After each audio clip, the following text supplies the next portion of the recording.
Hello and welcome to season 2 of Forward Moves. If we are at season 2, it is thanks to you, your support, your downloads, your likes, and your sharings. And it is also thanks to our amazing guests who believed in our idea and joined us on this journey. For all of that, we are ever so grateful. We're thrilled to start season 2 at the time of Art Dubai and with leading pioneers in the region's art scene, who, like all of our guests, are leaving an impact. We thank you and hope you will enjoy our conversations over the next weeks. So what do you like the song? What do you like about it, other than that you heard it and you said, I like this? I just think the lyrics are great. And, you know, in this turbulent times that we're living in, it's like, don't worry, man. Yeah, it's all going to, it always is okay in the end somehow, you know, with everything we get through. It finds its way to kind of in the end. So I think you just have to kind of be like, and it's just a fun song. You just want to dance to it. And this cha-cha with the Stevie Wonder version, which was not in the Incognito version. But isn't it funny that we both saw that, Incognito was the original. Exactly. And then actually this is the one. So actually the funny thing is my husband, who knew this was Stevie Wonder, he was like, it's not brand new heavies. They weren't the original. And then I was like, oh yeah, it was Brand New Heavies. But the next day I wanted to hear the Brand New Heavies version. Of course, it wasn't Brand New Heavies. It was Incognito.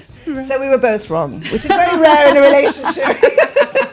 So you both won. So we both won. You both won. Yeah, that was a tie. That was like, that's very rare. It was, I thought it was Brand New Heavies. Does anyone know who the Brand New Heavies are? Yeah, of course. Oh, great. Yeah. Okay. You've always had very distinctive taste. Like you knew all these bands all the time. Maybe. When I was younger, I was more into it. There was more time to listen to music. Oh, we should always have time for music. We should always put the album on, read the lyrics, on the album cover. Make the note, write the lyrics, memorize. Now we listen to podcasts, which is very sad. Our bad. That's the only way I get to sleep, is I put a podcast on. Oh, right. Oh, great. Those are exciting I'll podcasts. try yours next time. Will send me straight to bed. Move you forward into your dreams. It's the best way. If you wake up and you can't sleep, put someone talking about, I don't know, why interest rates are going up or something. That's a nice lullaby. I wouldn't use ours though. Well, hello and welcome to Forward Moves, hosted by Lina, Nahhas and Haddad. A conversation with our guests about the path of their successful journey and what keeps them moving forward in an ever-changing environment. Hello, Asmaa Al Shabibi. How are you? Fine, I'm good. Fine, thank you. Yes. For our listeners and viewers, Asmaa Al Shabibi is the director of Lawrie Shabibi and Contemporary Art Gallery in Al Sirkal Avenue, Dubai, that she co-founded with William Lawrie in 2011, if I got that right. Born in Baghdad, but raised in London, Kuwait, and Bahrain, she's also the founder of Unit 21 Consulting, which provides advisory work for private and public art spaces. Asmaa holds an LLM from London University and an LLB from Bristol University. That's the serious stuff. That's very serious. That's very we'll serious. We'll make it fun in a second. She earlier trained and practiced banking law. That's even more serious. Banking law in London and Singapore. But her career took a turn towards her passion for the arts when she moved to Dubai in 2003. Her gallery works with a multi-generational group of artists with a focus on the Middle East and broader region. In 2015 and 2016, it was listed by Modern Painters as among the world's leading 500 galleries and has participated in fairs worldwide, including Art Dubai, Abu Dhabi Art, the Armory Show in New York, Art Basel Hong Kong, among many others. Working with a cohort of artists from the Middle East, North Africa, and Europe, Asmaa has put together over 50 exhibitions, both locally and internationally. Prior to this, she was the managing director of Art Dubai from 2007 to 2010, initiating the Abraj Capital Art Prize and overseeing the fair's initial stages. I'll toss the official bio away. There you go. I didn't realize you were going to read it out loud. So I will ask a question that Lina usually asks. How does it feel? Hearing it's weird, Weird. I'm thinking of all the mistakes in there, like 50 exhibitions. That's old. I think it's now about 80 or something. Oh, yay! Well, that's even better. But that's great. I should have updated it. I only look at all the wrong bits. What other bits should need correction? It doesn't mention Freeze, which is another art fair we've been participating in. Oh, fantastic. And 2016, it needed to be updated. It's like 10 years old. Yeah. So you just heard it. We're going to have another episode with an updated version. We'll do the updated version. But we always ask, other than what I love about Lina's questions, I told you, how does it feel? Yeah. And it's the first time somebody's telling us an answer. It needs to be updated. My epitaph, Where did it all start, Asmaa? Oh God! What? Which? If bit? you want to pin, exactly which period? Which period will you consider as the beginning? I don't know. It's very hard to. I guess when you're a teenager, maybe, and though you don't really realize it. I mean, I always liked design and art, but I also liked writing and reading. I always spent hours with books, and so I think maybe it comes to that. And I thought I wanted to be a lawyer, which I did, because of all the reading and everyone at school was like, well, you like to read and you like to argue a lot. So maybe you'd be a good lawyer. Little did I know that it wasn't quite like that. But I also had a sense of justice as well. And I think that comes through, and even through the gallery. So, when you look back, you think, it's kind of the path made sense. And I don't really regret any of it. Through our art, we can work with a lot of artists who have things to say. And a lot of that is really political, social, commenting about things that are going wrong.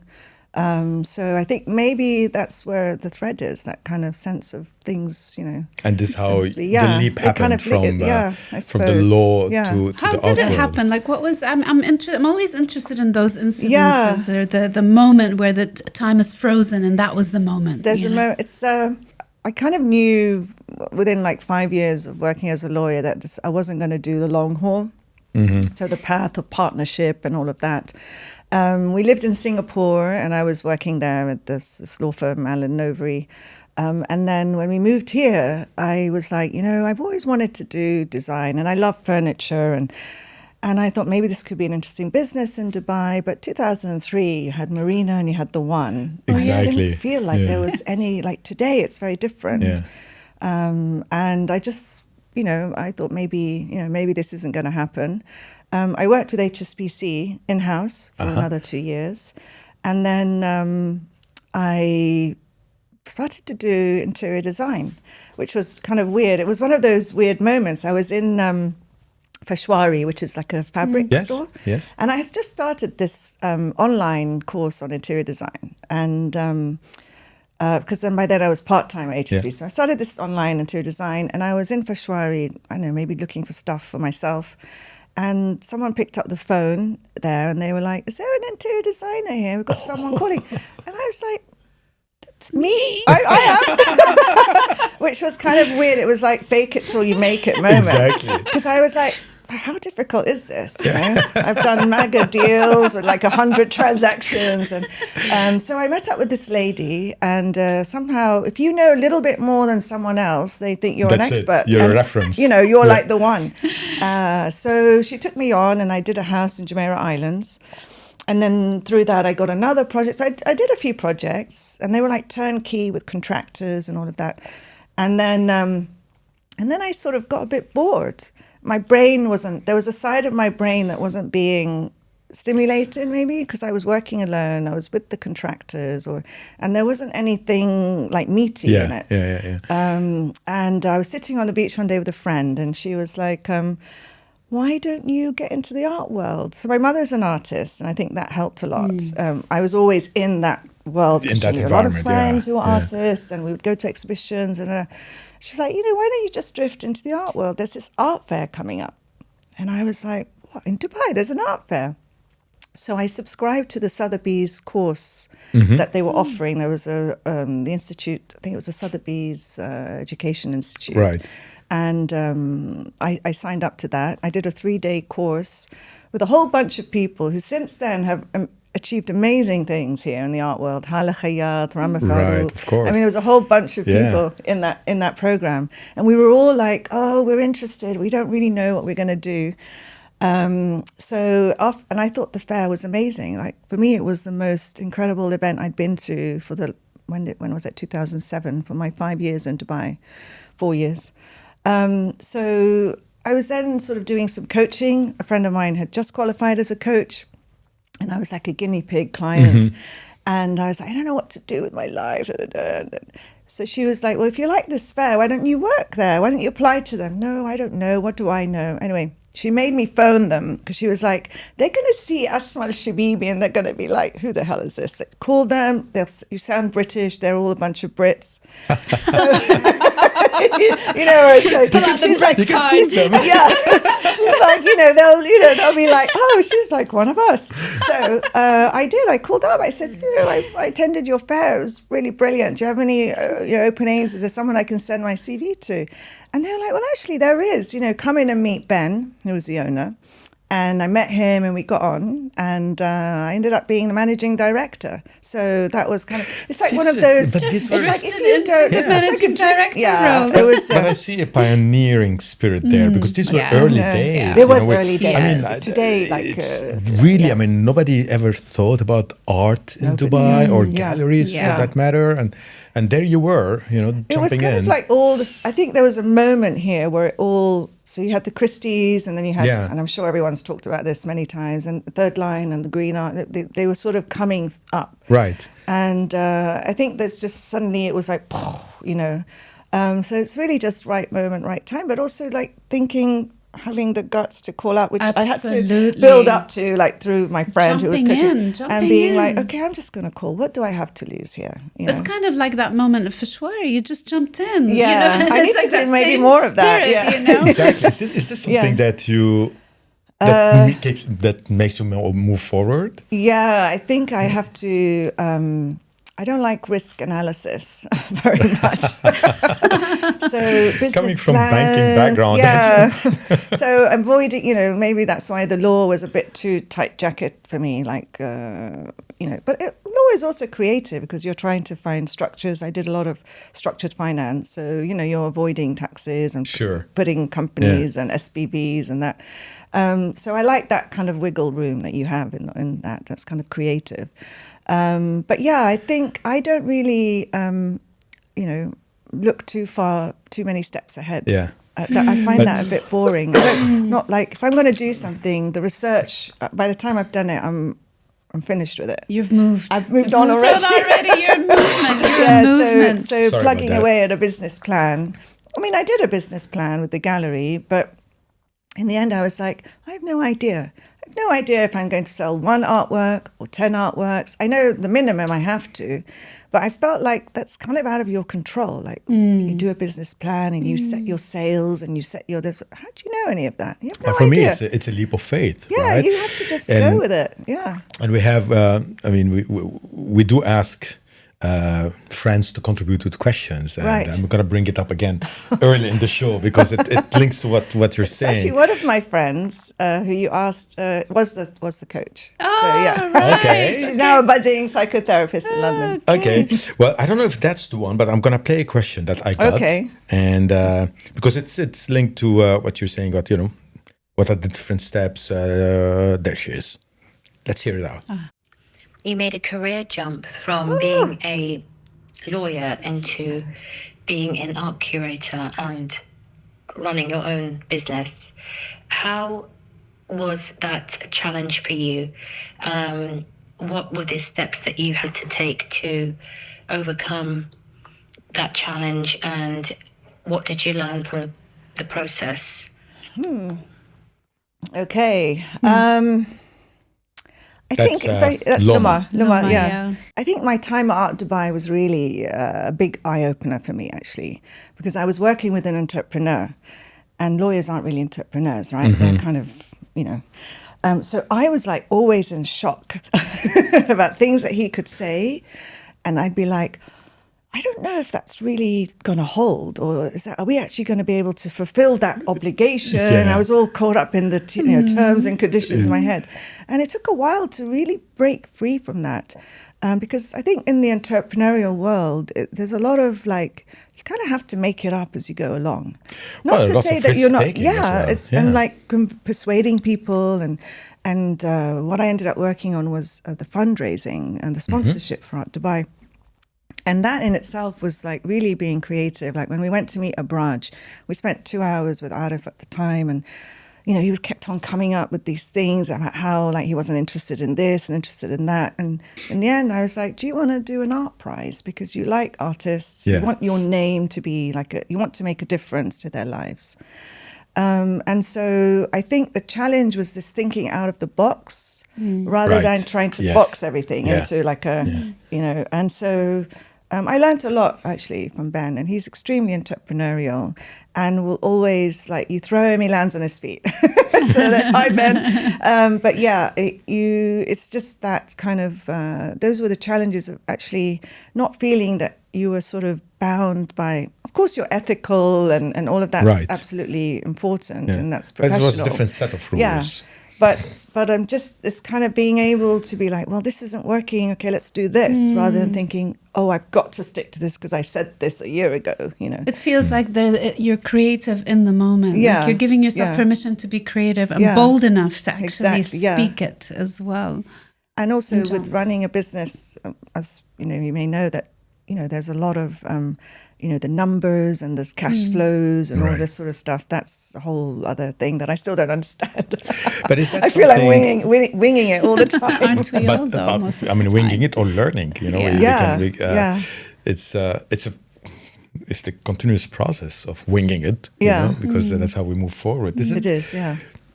But here, the way you're describing it, it's like it was, I don't want to say challenge, but it was quite a task for you, right? Yeah. But you knew that you had to undertake that task in order to move into something else outside of your comfort zone. Correct, yeah. Is that something you keep on doing? Yeah. Under different circumstances, with different, situations and challenges you face? Yeah, I don't like comfort zone too much, I think. Yeah. I mean, I pretend that I do. But it reassures us sometimes. Yeah, I don't know, and I call it I'm bored. That's a kind of you just did like call now this it is 5 boring. minutes ago. Oh God, not another. It's time to move on. Yeah, I need to, and I think maybe I have some kind of intention sort of issues, but definitely I feel like I want to keep growing and changing and challenging. Also with our gallery, we have to keep on being steps ahead and bringing artists who at first people might be, I don't know, I'm not sure about this. But then a year later, people are coming back and saying, remember you had that show, it really grown on me, I like it. So also it's challenging what people expect and not being sort of repetitive, I think, in what you do. And so Will and I have had to really kind of, and it's really great having a partner, by the way. Not many of the galleries have it's a that. soundboard, right? Yeah. Well, on that, and it seems like, it's all falling into place. I have another question. Okay. I'll just play it. There she is again. My question for you is, in such a competitive landscape in which you're operating, how does Lawrie Shabibi continue to differentiate itself as a gallery and cultural destination? And I have a follow-up to Eileen's question. That's Eileen Wallace. Yeah, right? of course, yeah. I think we started to differentiate in two areas quite early on. We started to work with older artists. So I think in Dubai, a lot of the galleries were working with a lot of younger artists, which I think was how the scene sort of grew.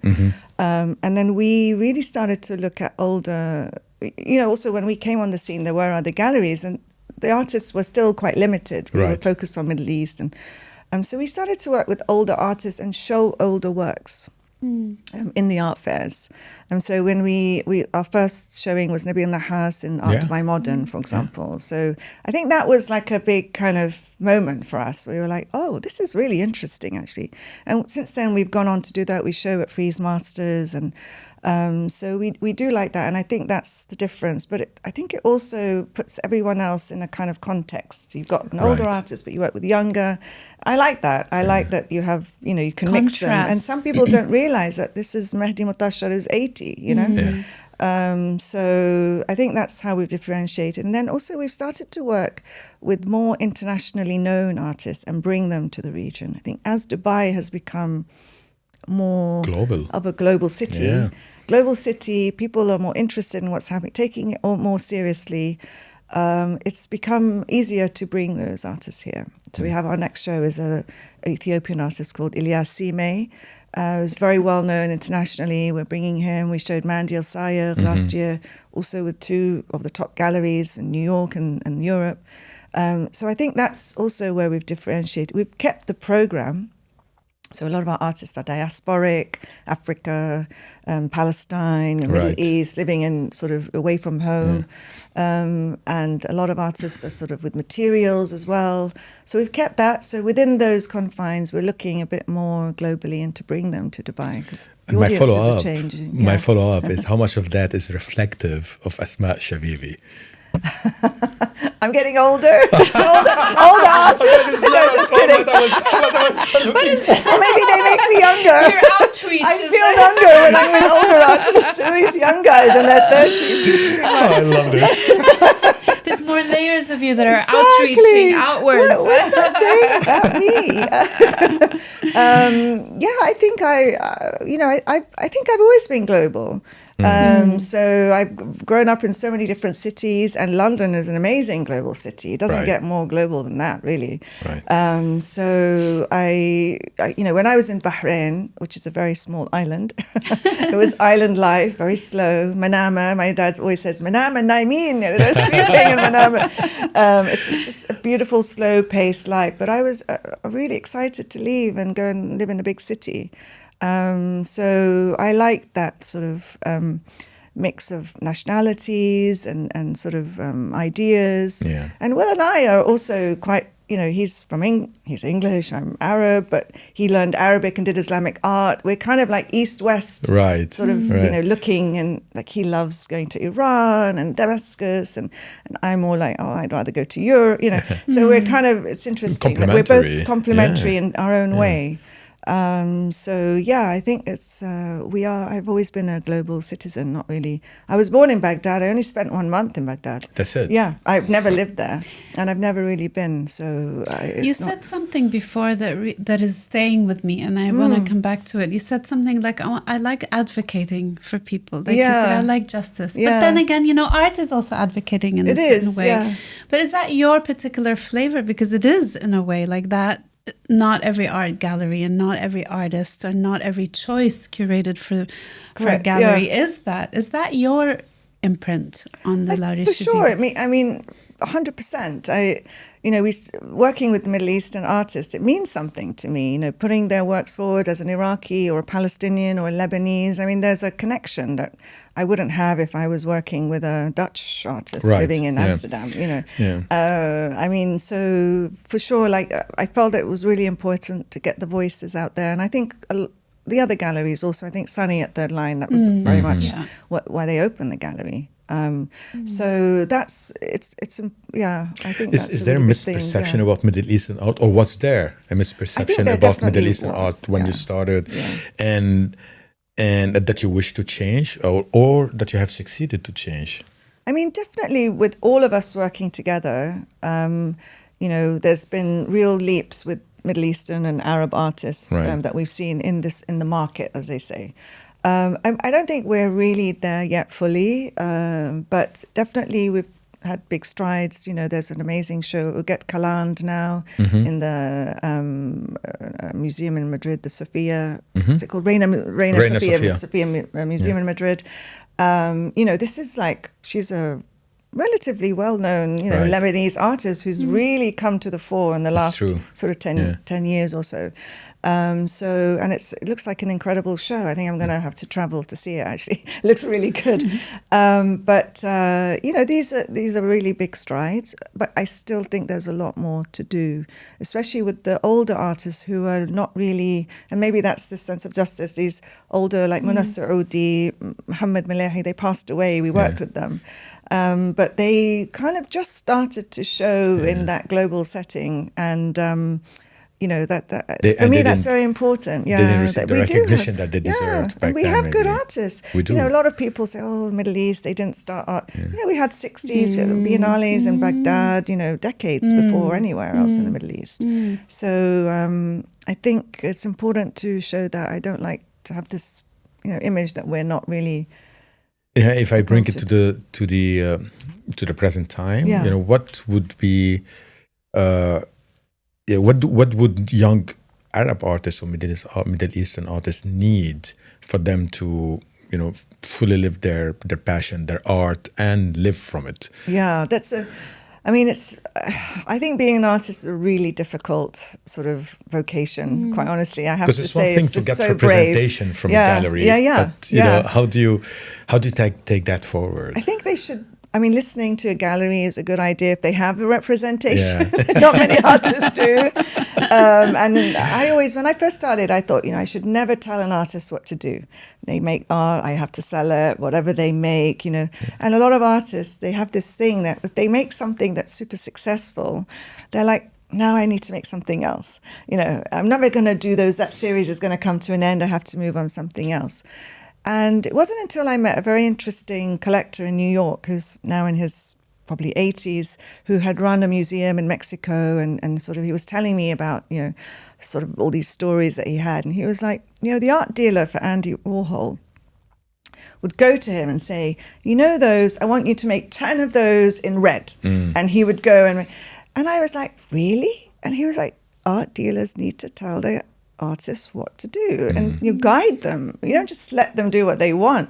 And that was really interesting for me. I didn't think it was. Oh my God. So, but you have to do it in a delicate way, in a way that's convincing. But artists should be able to make art commercially, but also institutionally. Like they should be able to gravitate the two, and I think that's really important if they want to be that kind of artist. And but they often get discouraged, don't they? Yeah, it's hard. I have to say. So what would you? It's very. How do they?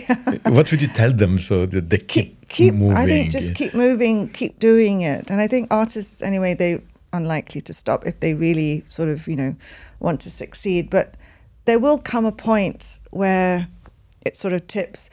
And what we've noticed is actually the young artists, it's easy, because they're young, they're fresh, they're affordable, so people will buy their works.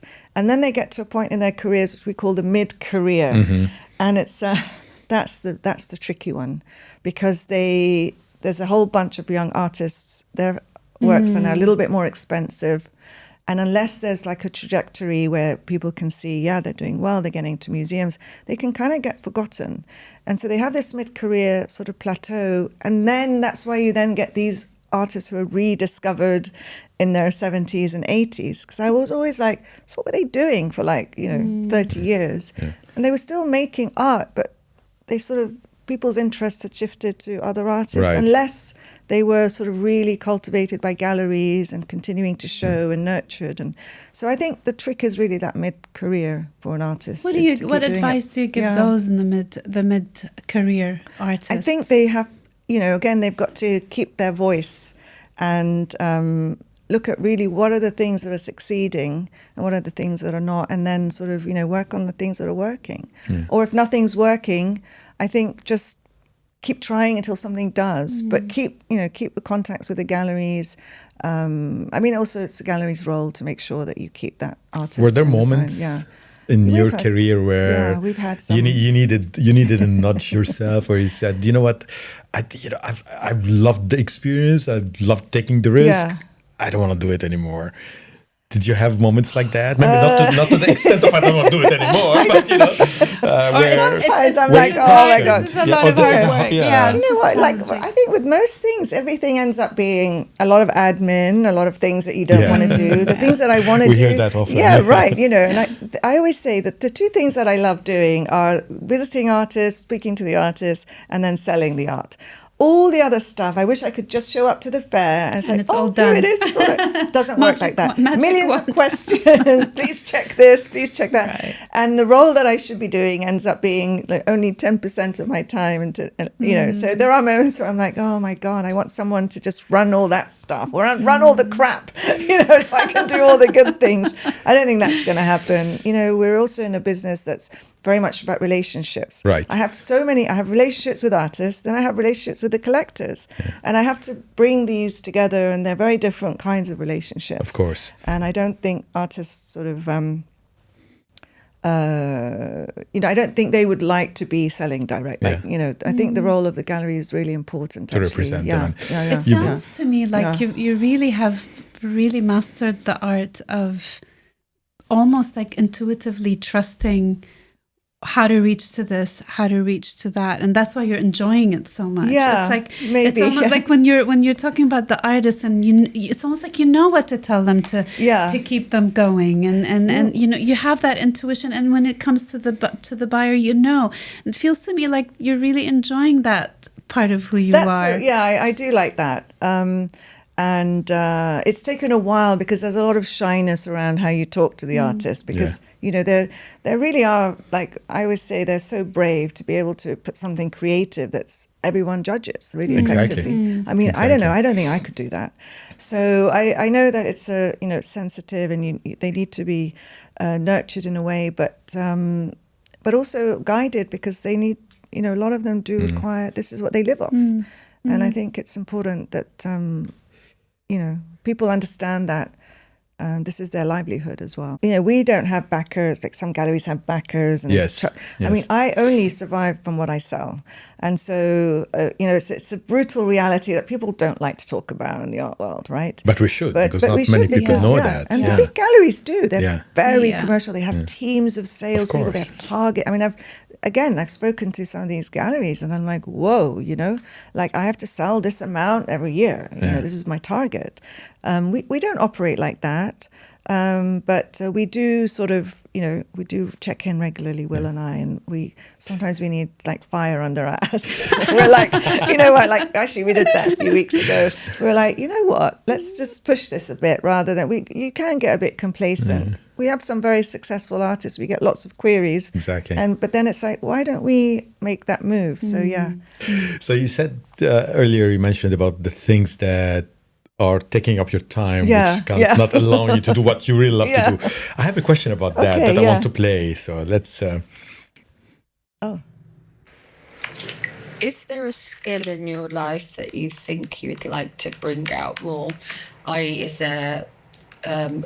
a hidden hobby that we don't know about, or something that you're passionate about that you would like to focus on more? Oh gosh, we can always count on Naz. I know. For a question like that. Exactly. So, you know, sadly, I don't have many hobbies at the moment. It's something I always think, why am I not cultivating these interests that I have? So, for example, I actually like ceramics a lot. And I signed up to do a ceramics thing yesterday. But guess what? I shifted it to next weekend. Oh, no.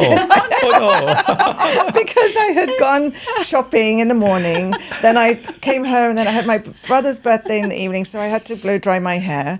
And then I was really knackered, and I had lunch. And then by this 3 to 5 p.m. slot of doing ceramics, I was like, I think I'm just going to sit and read.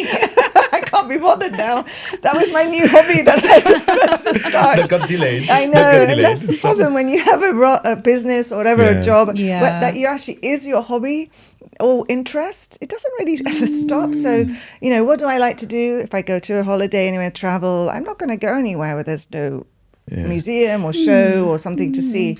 So cultivating it, I like reading, and I think I would love to, but it's not really a talent or a hobby, is it? It's but I'd love to have a book club, for example. What are the other things I would like to nurture? I don't know. It's what Lina often tells me. It's like how to find the moment among so many moments. And if it becomes, it's easy for me now to say because I'm out of the corporate world, so I can find this moment. But if it becomes just another task, you see that it will be easy to do. That hey, I'm gonna do. That's my moment of ceramic. And let me plug it in on my very busy iCal. And that's I'm not good at that. My husband is so much better, and I should learn from him. Then lean on him. Lean on him, Asmaa. There's no that's it. I do it, I go, very predictable as well, huh? But you said something that's interesting. You said, that's the thing when you're doing something that you love so much. It's not like, this is work, and how do I de-stress from work? You're already in the middle, in the stuff, even though a big percentage of it is a bit of a headache. But you're right in it. She's living her hobby. You're living your hobby, which is what you said. And that's quite... I should take up golf. Sad? I tried that. I'm not good at swings. Should have less fun. fun while I'm doing my work. I don't know. I mean, there are times when I'm like, oh, I don't want to travel to that biennale. It's also, there's a lot of travel in this, so it's tiring. It is. But it would be nice. And this was the year where I did decide, I would like to do something creative, actually. Not in to be a commercially, but just something that takes my mind off whatever it is that I'm consumed with. And basically, I think, and I spoke to a few people and they were like, we started ceramics and we really love it. And I was like, that could be some, being on a wheel. It just feels nice. Doing something with the hands, I think I would like. Yeah, I think I would enjoy it. Then but I go don't have for a lot it. of patience, though. That's the thing. Yeah. So, You said you get bored very quickly. Yeah, so that might cultivate that. We're supposed to encourage her. Yes, It's like, I know you would like to go in her way, but no, I mean, let's encourage her. Absolutely. Do that. I mean, at one point I was cycling. I had a road bike. I was going to Qudra regularly. And that was really, I love that actually. It's like a real sense of freedom when you're on the bike. Oh, yeah, we did that last week. It's just, really amazing. I love it. Yeah. But unfortunately, I had an accident. I broke my shoulder 2 years ago. And I'm too scared to get on the bike. I mean, it was too traumatizing for me. Right. So let me make a list. Cycling is off the list. I've got to do safe Ceramic things. is on the list. No, We'll we have fan to the find. flames on the book club. Maybe book club. Maybe. Actually, my It friend. will be a good way of bringing people together. I like bringing people together. There you go. And I think that's why I also like the gallery. And I love hosting the dinners with the artists. And you like the reading, right? From the beginning, you said that was one of the things you liked, and the that's- law, and that it's all Yeah. tying in. It's part of who you really are. Isn't it? Eventually I'll find some hobby to do. Almost, listening to you, I'm almost guessing the answer to the next question. I know which is a question we usually ask at the end of the episode, Lina. It's your favorite question. Go ahead and steal it. It's okay. Can I? You have, absolutely. Borrow it. No, borrowing is not. Borrowing means I have to keep it back. Story of Stealing it is like I'm women's keeping it. You know what? I'm going to gift You know it what? to you. You can Thank ask you. the question. You can answer it for me. And then I can just. That's a whole different dynamic going on right there. We're shifting bored roles. already from I'm being bored of from this. I answering need to go. questions. Yeah, I'm done. If you go back in time, Yeah. what would you tell what would you tell younger Asmaa? My little. Oh no, I don't How know. little what came to your mind? I don't know. What would I tell her? I don't know. Don't you worry about a thing. There you go. Beautiful. About that. It's so cliche. But there you go. But it is true. But it is true. Yeah. That's probably what I would say. And I think everybody would say that to their younger selves. Right, exactly. We're full of angst when we're young, and it's like time feels very different when you're younger. Like you feel like you have to have achieved everything very quickly. Yes. Like your 20s, and maybe that's just how it is. Your 20s, you're like, go, go, go, go. Now I'm still go, go, go, but like, you're much more relaxed about it. Just if I don't like this person, I don't need to engage with this person anymore. We have that luxury now. It's great. I love that. It is but I have no social life anymore. Well, apparently I don't like that's anyone. because you forget who's there. That's true. I mean, I don't remember when we last met. It's like, what happened? Who? It's funny. I know. So we were having this conversation when we last saw each other, and I'm like, I remember being in the car with you, and she was like, yeah, I remember that. Well, where were we? Where were we driving from? One thing's for sure, it wasn't going to the ceramic class. No, that's for sure. I don't know, but yeah, I also did love Five Rhythms, by the way. I thought that's a really great practice. Everything with but it's not a community, hobby, I think something to do with Dubai, and what we're noticing as well with all the beautiful sessions and with people is that this whole sense of community, because we yearn for it, because it's what feeds us, it's what feeds the creative world and keeps it going in a container where you can truly lean into a good space. Maybe we think they're critics, but actually they're not. They're all cheering on, wanting us, like you just saying, like, how can we cheer you on and whatever. And I think that makes a difference. And Dubai, we always say there's no community, but Dubai has a good substantial group of people who want the best for each other. And it's true. And I think I'm really happy to be in the arts scene. I don't know if I could actually sustain myself without being in that world here or in a community like that. And I think everyone has their own sort of groups and stuff. That's true. But it's a big city now, so we've been here a long time, so we know what it was like. You saw how it came and through. It's like, well, I miss the old days of bumping into my friends at Spinneys. That's right. Well, Asma, thank you so much for your time. Thank you. It was really a pleasure. Thank you. This has been amazing, really. I mean, thank you for your thoughts, for sharing everything with us, and please go for that ceramic class. Yes, I will. I will do that. I'll send you pictures. Or the book club. Or the book club. But actually, both. Why not? Yeah, why not? My kids are not at home anymore. They've left, so I've got supposedly more time. But There you go. There you go. I hope we're going to be on your list. Yeah, I'll invite you to it. This has been Forward Moves, hosted by Lina Nahhas and Rasha Haddad, a conversation we had with Asmaa Al Shabibi on her fantastic journey and the starts of art in Dubai. We are recording at the Podster Studio in Dubai. Our producer for today is Aboud. If you like our show, download it, share it with your friends, and give us a 5 stars rating. Until then, keep on moving forward.